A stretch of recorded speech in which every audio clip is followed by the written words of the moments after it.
Chapter 3 success. जो लोग अपनी लाइफ में सक्सेस अचीव करते हैं वो लोग किसी विनाशकारी विचारों में अपना समय बर्बाद नहीं करते हैं। वो लोग कंस्ट्रक्टिव तरीके से सोचते हैं और उन्हें ये मालूम भी होता है कि उनके सोचने का तरीका ही उनकी सक्सेस तक उन्हें लेकर जाएगा। हमें अपना ध्यान उन चीज़ों में लगाना चाहिए जिन्हें हम चाहते हैं, ना कि उन चीज़ों पर जिन्हें हम नहीं चाहते हैं। सक्सेस बाय लक या कोइंसिडेंटली नहीं मिलती है। उसे पाने के लिए हमें एक नज़रिया डेवलप करना होता है जिसे हम खुद चुनते हैं और इसलिए हम सक्सेस का चुनाव खुद करते हैं। एक पुजारी अपनी कार से कहीं जा रहा था कि रास्ते में उसने एक खेत देखा, तो वो अपनी कार से निकलकर उस खेत की तारीफ करने लगा। उस खेत का मालिक ट्रैक्टर चला रहा था, तो जब उस किसान की नज़र उस पुजारी की तरफ पड़ी तो वो ट्रैक्टर चलाता हुआ वहाँ आया और उसने कहा कि भगवान ने आपको इतनी सुंदर खेत दी है, आपको उसका एहसानमंद होना चाहिए।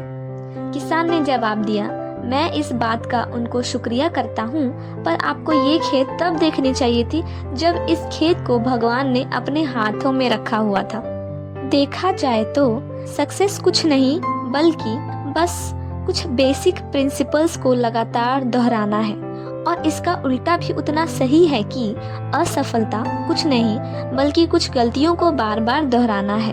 अगर आप सच में सफल होना चाहते हैं तो उन कामों को करने की आदत डालें जिन्हें असफल लोग नहीं करना चाहते। इतिहास बताता है कि बड़े बड़े विजेताओं को भी जीतने से पहले हताश कर देने वाली दिक्कतों का सामना करना पड़ा है।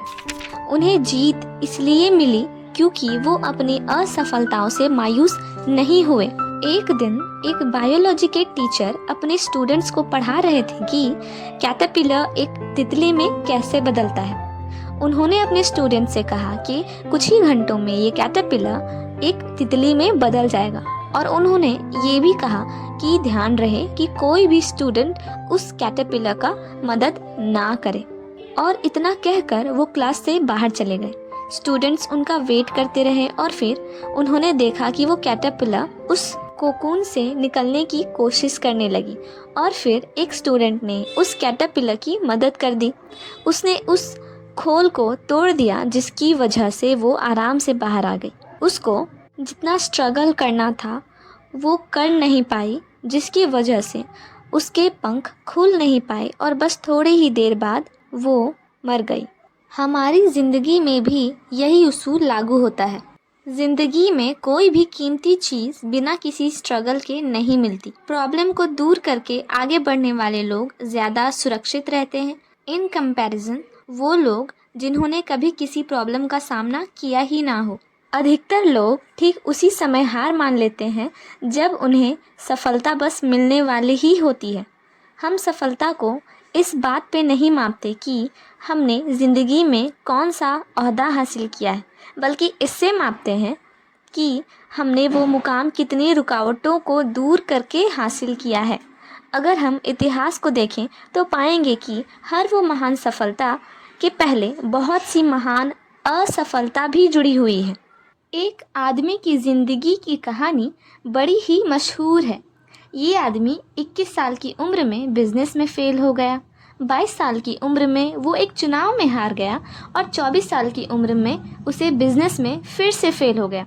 26 साल की उम्र में उसकी पत्नी मर गई। 27 साल की उम्र में उसका नर्वस ब्रेकडाउन बिगड़ गया।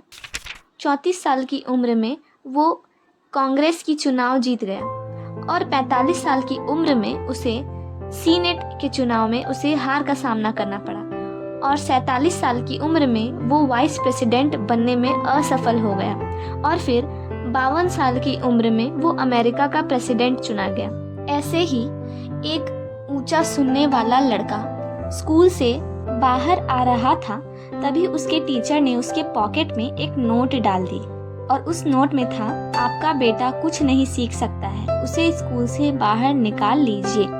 पर उसकी माँ ने जब वो नोट देखा तो उसे कहा कि इस नोट में लिखा हुआ है कि आपका बेटा इतना तेज है कि उसे हम नहीं पढ़ा सकते हैं, उसे आप स्कूल से बाहर निकाल लीजिए। और वहीं टॉमी एक दिन बड़ा होकर थॉमस अल्वा एडिशन बना। ऐसी कई सारी कहानियां हैं जिसे आप कभी भी असफल नहीं मान सकते हैं, और वो प्रॉब्लम्स ना होने की वजह से नहीं, बल्कि प्रॉब्लम्स को ओवरकम करने के बाद ही सक्सेसफुल हुए हैं। हमें रास्ते में ठोकर लगेगी, पर वो हमारे लिए एक प्रेरणा भी बन सकती है और कुछ सिखा भी सकती है। बस हमें इतना करना है कि ठोकर लगने के बाद खुद से पूछना है, इस तजर्बे से क्या सीखा। तभी हम रास्ते के रोड़े को कामयाबी की सीढ़ी बना सकते हैं। द ग्रेटेस्ट गिफ्ट, दुनिया के सभी क्रिएचर्स में से सबसे कमजोर क्रिएचर ह्यूमंस ही है, और ऐसा इसलिए है क्योंकि वो चिड़िया की तरह उड़ नहीं सकते, चीता की तरह तेज नहीं भाग सकते, और एक छोटे से कीड़े के काटने पर भी मर सकते हैं। पर जो तोहफा ह्यूमंस को दिया है वो है इंसानों की सोचने की शक्ति। इंसान अपने माहौल को खुद बना सकता है, जबकि जानवरों को माहौल के हिसाब से ढलना पड़ता है। पर दुख की बात यह है कि इस अनमोल तोहफा का इस्तेमाल बड़े ही कम लोग कर पाते हैं। कुछ लोग करते हैं पर कुछ सोचते हैं, और कुछ लोग सोचते हैं पर कुछ कर नहीं पाते। हमारी जिंदगी चुनावों से भरी हुई है। जब हम शराब पीकर गाड़ी चलाते हैं तब दुर्घटना में खुद को या किसी दूसरे को मार लेने का चुनाव खुद करते हैं। जब हम किसी से अच्छे से बात नहीं करते हैं तभी बुरा बर्ताव करने का फैसला हम खुद करते हैं। हम चुनाव करने के लिए तो बिल्कुल फ्री होते हैं, पर उसके बाद किया गया फैसला हमें अपने वश में करने लगता है। जिंदगी सिर्फ मौज मस्ती का नाम नहीं है, इसमें दुख और निराशा का भी सामना करना पड़ता है। अपने हालात को चुनना तो हमारे हक में नहीं होता, लेकिन आप आपका नज़रिया हमेशा चुन सकते हैं। ये हमारा अपना चुनाव होता है कि हम विजेता की तरह बिहेव करें या फिर पराजित की तरह। Qualities that makes a man perfect are desires, commitment, responsibility, hard work, character, positive believing, give more than you get, and 8वां, get a mentor. Number 1, desires. एक लड़के ने सुकरात से उसकी सफलता का रहस्य पूछा, तो सुकरात ने उससे दूसरे दिन नदी के किनारे मिलने को कहा। और जब दूसरे दिन वो लड़का वहां पर गया तो सुकरात ने उस लड़के को पानी में आने को कहा, और फिर उस लड़के का सर उसी पानी में डुबो दिया, और वो लड़का हवा के लिए बिल्कुल हाथ पैर मारने लगा। जब उसने उस लड़के को उस पानी के बाहर निकाला तब पूछा कि तुम्हें किस चीज़ की ज़रूरत वहाँ सबसे ज़्यादा महसूस हो रही थी, और उस लड़के ने तब जवाब दिया कि वहाँ सबसे ज़्यादा हवा की ज़रूरत थी। और फिर सुकरात ने उस लड़के को जवाब दिया कि जब तुम सफलता के लिए बिल्कुल वैसे ही महसूस करोगे जब तुम बिना हवा के पानी में महसूस कर रहे थे, तब समझो कि सफलता बस तुम्हें मिलने वाली ही है। Number 2, commitment. सिर्फ सफल होने की कोशिश हो तो शायद सफल होना मुश्किल है, पर जब हम खुद को अपने कमिटमेंट में बंध जाते हैं तब सफल होने में हमें काफ़ी मदद मिलती है। किसी भी इंसान के जीवन की क्वालिटी उसके बेहतर काम करने की कमिटमेंट पर ही निर्भर करती है, फिर वो कोई भी फील्ड क्यों ना हो। 3, रिस्पॉन्सिबिलिटी। एक कंपनी का प्रेसिडेंट रिटायर हो रहा था, और जब नया प्रेसिडेंट चुना जा रहा था तब उसने नए प्रेसिडेंट को 2 लिफाफे दिए और कहा कि अगर तुम्हारी कंपनी कोई भी क्राइसिस से गुजर रही हो तो तुम पहला लिफाफा खोल लेना, और अगर फिर से ऐसा हो तो दूसरा लिफाफा भी खोल लेना। लिफाफों पर और कुछ नहीं, बस ये लिखा हुआ था कि पिछले वाले प्रेसिडेंट पर सारा इल्ज़ाम डाल दो। लोग यही तो करते हैं, बस अपनी जिम्मेदारियों से भागते रहते हैं और फिर एक दूसरे पे इल्ज़ाम लगाते रहते हैं। 4, हार्ड वर्क। सक्सेस कोइंसिडेंटली नहीं मिलती है, उसे पाने के लिए हार्ड वर्क और एक कैरेक्टर की भी ज़रूरत पड़ती है। ज़्यादातर लोग जीतना तो चाहते हैं पर उसके लिए कुछ करते नहीं हैं। हेनरी फोर्ड जो एक बिजनेस मैग्नेट थे, उन्होंने कहा था कि आप जितनी मेहनत करेंगे किस्मत आप पे उतनी ही मेहरबान होगी। बहुत से लोग तो काम करना बस उसी दिन बंद कर देते हैं जब उन्हें वो जॉब या फिर वो मकाम मिल जाती है, जबकि सक्सेस कोई मकाम नहीं है बल्कि एक सफ़र है। Quality number 5, character. किसी भी इंसान का कैरेक्टर उसके बेसिक प्रिंसिपल्स, बिलीव्स और उसके नज़रिए से ही तय होता है।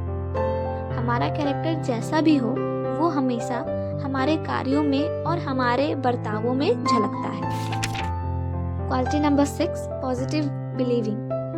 अपने लिए सकारात्मक नज़रिया अपनाने और प्रेरित होने का चुनाव हमें रोज़ करना होता है। सकारात्मक जीवन जीना आसान नहीं है, पर नकारात्मक जीवन जीना भी तो आसान नहीं है।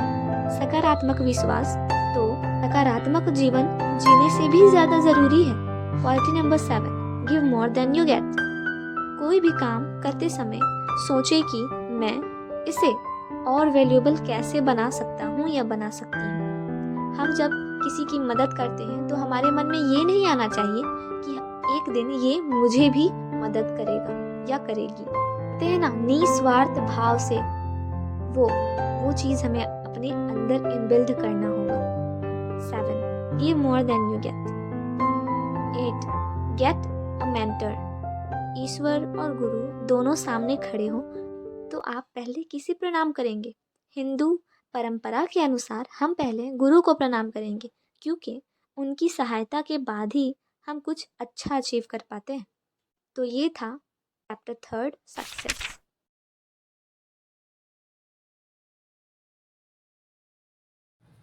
ओए होए, आप सबके साथ मेरी ये जर्नी मुझे हमेशा याद रहेगी। इस बुक में इंस्पिरेशन के जितने सारे रास्ते दिए हुए हैं, इनमें से कौन सी आपको सबसे ज़्यादा पसंद आई, प्लीज़ आप मुझे कमेंट करके बताइए। और आप मुझे ये भी कमेंट करके बता सकते हैं कि मुझे कौन सी बुक के बारे में मेरी नेक्स्ट ऑडियो अपलोड करनी चाहिए। आप सबों का दिल से शुक्रिया कि आपने आपका कीमती समय हमें दिया। Thank you.